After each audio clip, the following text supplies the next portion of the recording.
What's up, everybody? Stacey Blackwood here for Tide Talk Live, joined as always by Jake Thomas to discuss Alabama's dominating Week 1 win over Utah State, 55-0. Jake, it's Labor Day. How you doing, buddy?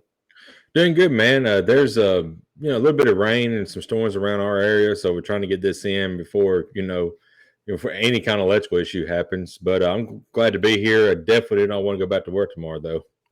No, no. Yeah. We talked about possibly doing a live show after the game, hmm but the game is so late that it's just hard to do that. I got young kids; I got to get them in bed and stuff. So uh, we'll have to save those for games, maybe like the Texas game where it's not, Yeah. 10:30 at night. but Yeah. but No no, kidding. before we dive into recapping Alabama's defeat of Utah State, as always, we want to hear from you guys. Tell us what you thought about the game in the comment section. Make sure you like this video, subscribe to the channel if you're not already. We continue to climb in our subscribers, and we appreciate that. But Jake, let's just not waste much time. Let's just jump into it. What is some of the big takeaways that you had from Alabama's win? I'm going to try to keep this short as I can. I got four I want to talk about. Okay. Three of them's players, and then the other was like a team stat. But player wise, number one, Trayshawn Holden is about to have a breakout year, I believe. I mean, I understand this was Utah State, but I mean, everything that was thrown his way, he pretty much caught, and he looked really good the other night. Number two, um, you know, JC Latham. We was worried about right tackle and how he was going to fare. He looked really good the other night, and I'm okay with I'm fine with him being at right tackle. He looked really good, and I think he's ready to make that next step as well. Number three, it's one guy that everybody talks about, Will Anderson. Dude, when he rocked that running back the other night, when it slowed it down, it looked like he looked at the quarterback, made sure he didn't have the ball while he was tackling the guy. I mean, he just had that quick instinct. He's ready. He's ready to take somebody's head off this year.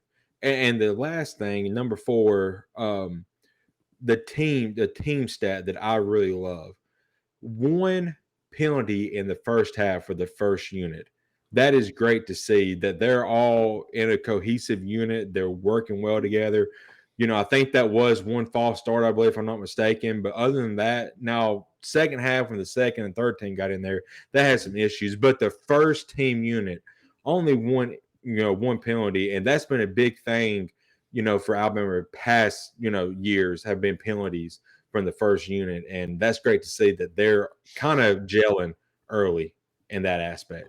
Yeah, I would say that the both the first first team offense and first team defense played exceptionally well, Jake. I mean, Mhm. it was nearly flawless if you think about it. I mean, Bryce Young and Coach Saban talked a little bit about it after the game, but Bryce missed a couple guys. Yeah. He missed Burton on one deep ball. He missed Burton on a corner route. He just hmm slightly overthrew Trayshawn Holden in the back of the end zone, which would have been Trayshawn's third touchdown of the game. So, But he still uh, caught it. It was yeah, he still amazing. caught it. Just uh, so yeah, all your points are really, really great. Trayshawn Holden, and he really showed that he is capable of being a number one receiver. And also what I think though about the wide receiver room, Jake, is that there's really probably about 5 or 6 guys that are really good players. I mean, Jermaine Burton, Kobe hmm Prentice, Trayshawn Holden, Ja'Cory Brooks, Kendrick Law got in there.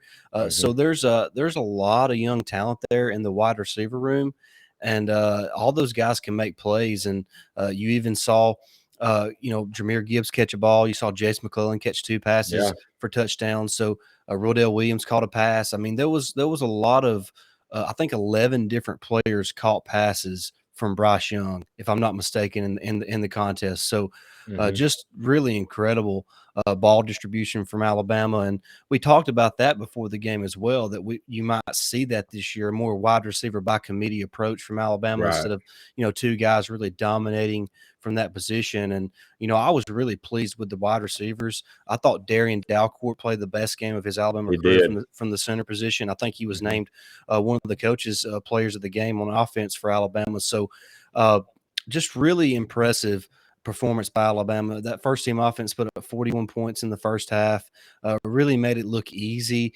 There wasn't really anything tough for them. And Utah State, they're not a great defensive team, but they cause a lot of issues because of the way they stunt and shoot gaps. So, there was some negative plays, especially in the running game, because of the way they play defense and they're always attacking downhill. But overall, offensively, it was very impressive. And of course, the defense, Jake, I think they gave up like 50 yards in the first half and Yeah. maybe one first down. They just completely dominated the game. And that was really the story of the game. I thought another guy, Justin Aboybe, played one of the better games in his Yes. Alabama career there in the middle of the defense. He was stuffing the run. Mhm. He was creating lanes for the linebackers to come in and make plays. Him Mhm. and Jalen Moody were really solid in that game defensively for Alabama. And there's a multitude of guys that really played well, but I was really impressed with Aboybe. He really played like I thought he's been capable of playing his entire career. And I was the first team offense and first team defense for game one of the year. Like you mentioned, they both seemed to work with such great continuity, and they were so cohesive as a unit. Just really impressive performance by those guys. Absolutely, and I know people going to rewatch this and be like, "Oh, you're talking about Utah State." Yeah. The Utah State, this is probably they may get a fight against Fresno, but this potentially is the only loss that they have this entire year. They're a very talented team, and I know that talent wise they didn't match up well, but it's still an impressive feat what Alabama did because shutting any team out Yeah. in football is very hard in this day and time because how offenses have evolved in the last 10 years, So, Right. Well, Utah mhm, State finished 22nd in the country in total right. offense last year, and they Hmm. returned eight of their 11 starters from that offense. So not Hmm. only are they really talented, Jake, but they were an experienced group offensively. And Alabama they just Oh, yeah. stonewalled them. They did. They did. I mean, you talked about that defense. That defense looked really good. Like you said, I think they only had one first down, and I think that was the first pass of the game. It was, yeah. Yeah, and after They that, I they mean, they might have had another one they there might have late. had right. It was they scrambled and they got the Alabama stopped them short, but they gave them like a yard and a half uh Yeah, forward progress that wasn't even real. But right, anyways, that's not relevant. But right. just really impressive performance by the defense, and the second team units. They played okay. Like you Hmm. mentioned, there was a little more penalties once the second unit got in on each side of the ball. But there's one other position group that I want to point out that I feel really good about, and we talked about it in the preseason as well with all the competition that was going on, and that's at corner, Jake. Yeah. I think Alabama has four corners that are really capable of being starters. I mean, Kool-Aid was good. Eli Hmm. Ricks looked really good. Kyrie Jackson looked really good. Hmm. Taron Arnold gave that first pass up out of the game, but he was in great position. It was just a Yeah. really good throw and a really good catch by their guy. Hmm. I feel like Alabama's in really good shape at corner right now. Oh yeah, I think defensively, with the emergence of if Boydby, like you said, has the kind of game each and every week like he had this week instead of taking weeks off, that defensive front is going to be really great. The linebacking core is already great. That secondary has got some great players as well. So, I'm not really worried about the defense this year, because they're loaded. They really are. Chris Braswell played a ton of snaps, Hmm. and played really well.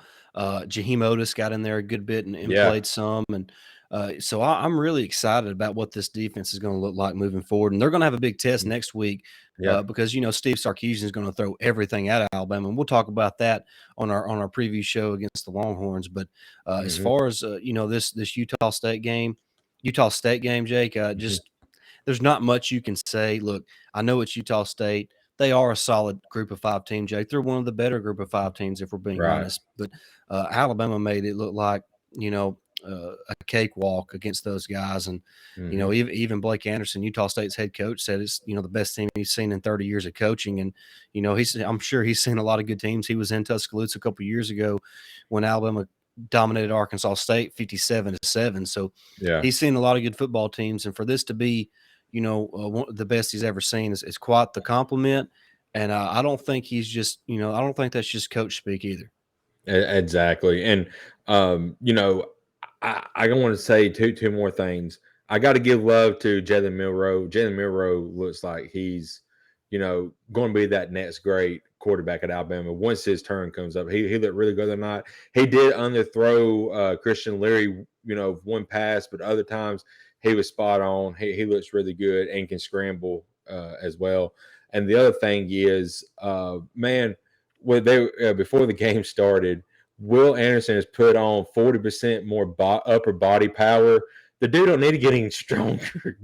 I'm sure other teams are like, my God, this dude's already wrought this last year. Now he's got more upper body strength, than last year. It's unfair. I don't think this dude is human. No.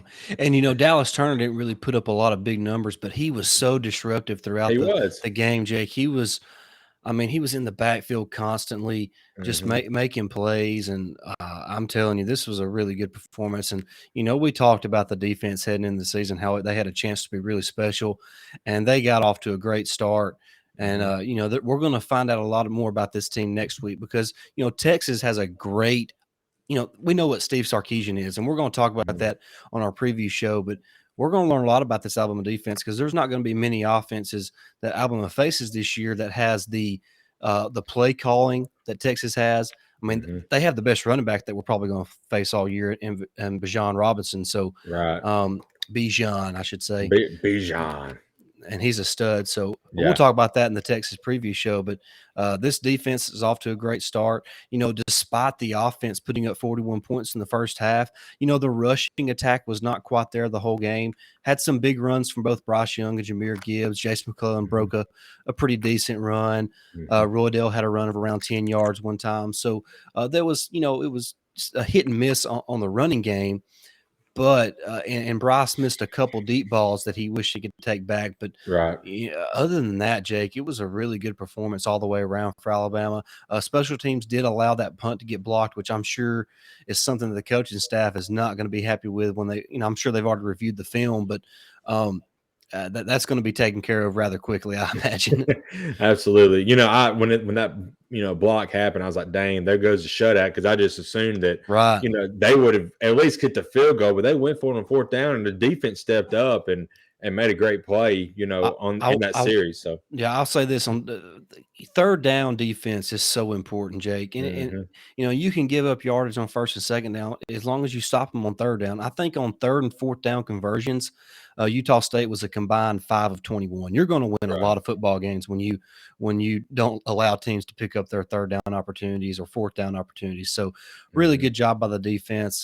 They just stonewalled Utah State for the entire contest and really made it difficult on them all the way around. They couldn't run it. And one thing I'll say that, Jake, I don't understand. Look, they're a really well coached team, but why did they try so many runs right up the gut?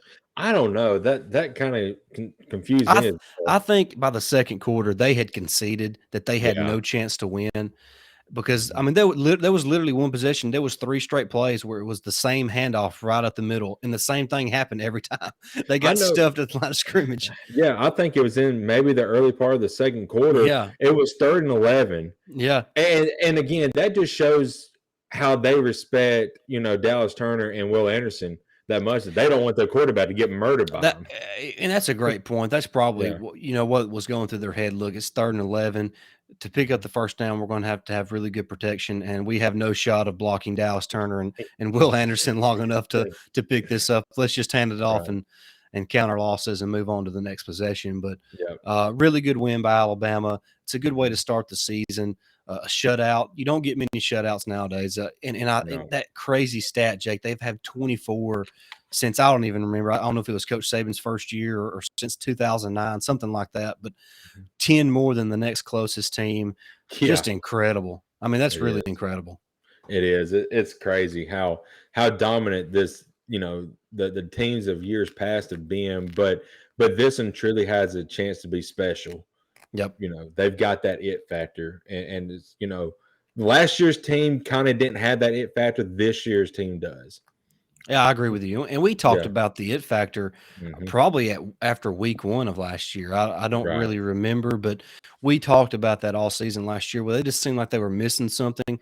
Not that Hmm. they wasn't a really good football team. They obviously were. They played for the national championship with a depleted roster, but um, uh, this year's version looks a little different. The defense was so physical. I mean, just Hmm. everybody was playing ferocious. and it was a lot of fun to watch. And I think this team's going to be a lot of fun to watch for the entire season. Absolutely. And they just had a couple press conferences before we got on here. And I remember seeing what Will Anderson said, and that's the mentality this defense has. But he said, we go out there and try to not let anybody score. That is our mentality each and every week. So as long as you keep that mentality, you're going to have a great defense. And he is the true leader of the defense, him and Jordan Battle. So if they have a chance to lead this defensive team to be one of the best ever in Alabama history. No doubt about it. Well, Jake, if you don't have anything else to add, I think that can kind of wrap up this Utah State preview. We Mm-hmm. can now move on to Texas here in just a little bit. But really excited to start the season 1-0 with a shutout. Great Yeah. performance by Alabama all the way around. But if you're not already, hit that subscribe button, hit that notification bell, give this video a thumbs up, and help it reach 100 likes. But for Stacey Blackwood and Jake Thomas, this has been Tide Talk Live. Until next time, roll Tide. Roll Tide.